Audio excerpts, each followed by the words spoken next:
Nile shaped the worldview of the Egyptians. Let's go to the thought bubble. The Nile was regular, navigable, and benign, making for one of the safest and richest agricultural areas in the world. Each summer, the river flooded the fields at precisely the right time, leaving behind nutrient-rich silt for planting season.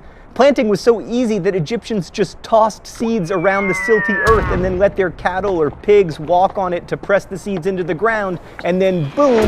Like most river valley civilizations, Egyptian communities existed only along the Nile, which was navigable enough to get valuable resources downstream, from timber to gold, which the Egyptians considered the divine metal, thereby introducing an idea that would eventually culminate in Mr. T. The Nile is also easily tamed. While other river valley civilizations needed complicated and labor-intensive hydraulic engineering projects to irrigate, also the Nile may help explain ancient Egypt's general optimism. While ancient Sumerian religion, for instance, saw the afterlife as this gloomy, dark place, Egyptians were often buried with things that were useful and pleasurable to them in life, because the afterlife was seen as a continuation of this life, which, at least if you lived along the Nile, wasn't half bad. The Old Kingdom lasted from 2649 to 2152, the Middle Kingdom from 2040 to 1640, and the New Kingdom, so called because it is only 3,000 years old, lasted from 1550 to 1070 BCE. In between, you have a couple so-called intermediate periods. Okay, Old Kingdom. This was really the glory age of ancient Egypt, pyramids at Giza, and the Sun King Ra, and the idea of divine kingship. The king, or pharaoh, was either a god or very close to a god. And then, of course, there are the pyramids, which, aside from remaining impressive to behold, represent a remarkable degree of political and social control over the population,